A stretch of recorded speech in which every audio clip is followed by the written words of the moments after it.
Alors, c'est défilé prêt-à-porter haute couture? Non, prêt-à-porter. Prêt-à-porter. Collection. Printemps-été 2015. D'accord. Donc on prolonge la saison. Et là, on va se concentrer sur qui? Les très très connus, les moyens connus? J'ai choisi les grandes marques. Hein. C'est Dior, Saint-Laurent, Elisab, Hermès, Louis Vuitton et Chanel. Et là, nous sommes chez Chanel, dans le Grand Palais. Et c'était incroyable, les décors, William, et surtout les lieux où nous sommes allés. Parce que là, il a recréé finalement une ville, un boulevard, le boulevard Chanel, certainement dans le 5e, puisque c'est le numéro 5. Donc là, c'est le final du défilé. Je vous en parlerai après.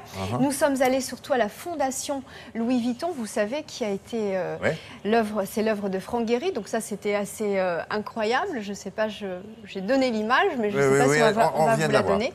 Et voilà, nous sommes allés Carreau du Temple avec Saint-Laurent, l'Orangerie avec Hermès. Voilà la fondation. La fondation, c'est assez incroyable et j'espère vous faire un prochain... Ils ont défilé là déjà à l'intérieur et j'espère vous faire un prochain... Parce qu'on n'a pas montré encore les images de l'intérieur. Non, et on n'a pas le droit. Hein. Là, pour le moment, on n'a pas le droit de filmer. C'était interdit. Voilà, donc c'est assez riche. Alors, effectivement, il n'y a plus de tendance, William. On dit plus c'est court, c'est long, quelle couleur. Il y a un peu de tout. C'est un melting pot. Les créateurs proposent et nous, les femmes, nous disposons. Donc, je vous propose en images donc, toutes les silhouettes fortes de l'été prochain. Regardez.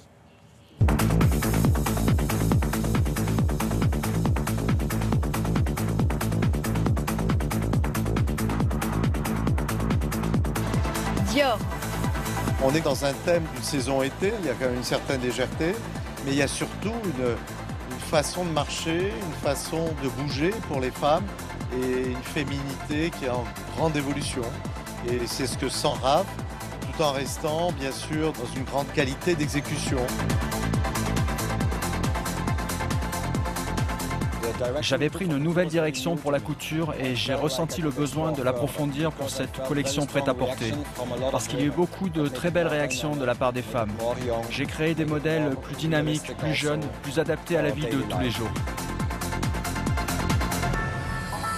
Saint-Laurent. Très très belle collection. Très inspirée, très inspirante aussi d'ailleurs. Avec des choses magnifiques. Le lamé, la panthère, les turbans, les capes en fourrure, beaucoup de choses. Mais c'est tellement personnel, c'est vraiment formidable comme évolution. Tout le monde ne peut pas s'habiller chez Saint-Laurent, mais je trouve que c'est très inspirant, vraiment. Elisab. C'était une inspiration autour d'une jeune fille très libre. Vraiment, cette fois, j'ai inspiré beaucoup des années 70. La femme est libre avec les ouvertures, avec les décolletés, avec les grands jupes.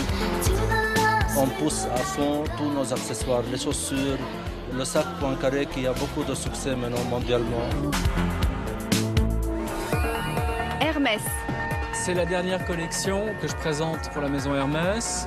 Cette collection avait certainement des influences africaines, il y avait une trame africaine, le Sahel, ces imprimés, toutes ces matières un peu mates qui pour moi évoquent la terre de Bakou.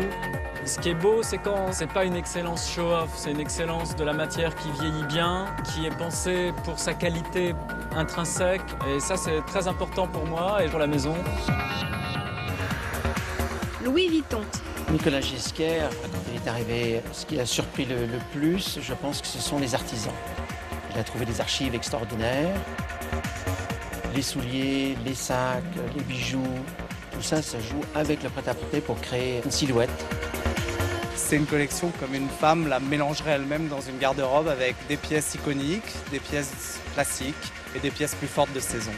Bien sûr, il y a une référence aux années 70 et on a fait pas mal de Nîmes. Stonewashé pour les souliers et très brut pour les vêtements. Chanel. Ce que j'ai voulu montrer cette saison, un truc qui est dans l'actualité, plus presque un mode de vie qu'une mode, une façon d'être dans la rue, le boulevard Chanel qui n'existe pas. En tout cas, je ne sais pas, c'est dans le 5e apparemment à cause du numéro 5. C'est plus une attitude. Hein. Aujourd'hui, on ne dit plus c'est long, c'est court. Vous pouvez avoir long, vous pouvez court, c'est des pantalons, c'est des vêtements d'hommes mélangés avec des vêtements de femmes. Tout peut aller, mais il y a une façon de faire aller. Et comme il n'y a que des démonstrations à Paris là, tous les jours, n'importe où, je pensais que c'était amusant de faire une démonstration féministe.